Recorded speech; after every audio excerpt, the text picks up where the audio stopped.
السلام علیکم ورحمۃ اللہ وبرکاتہ۔ کیا آپ جانتے ہیں کہ حضرت آدم علیہ السلام کو آدم کیوں کہتے ہیں؟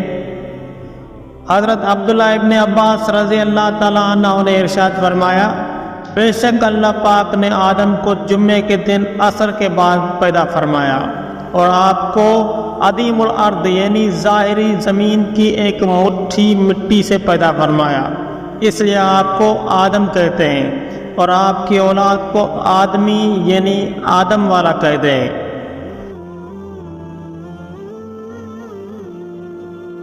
کیا آپ جانتے ہیں کہ زمین میں چشمے کیسے جاری ہوئے؟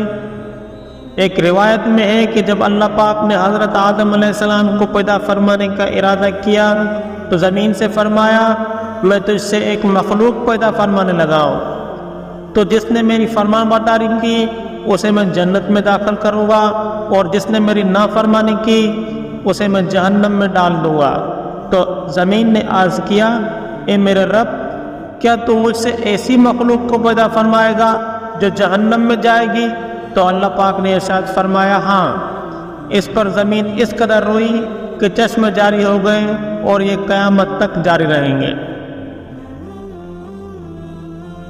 کیا آپ جانتے ہیں کہ میت کو خوشبو کیوں لگاتے ہیں؟ اللہ پاک کی بارگاہ میں زمین نے عرض کی، یا اللہ پاک، مجھ سے مٹی اٹھانے سے میری مٹی کم ہو گئی ہے۔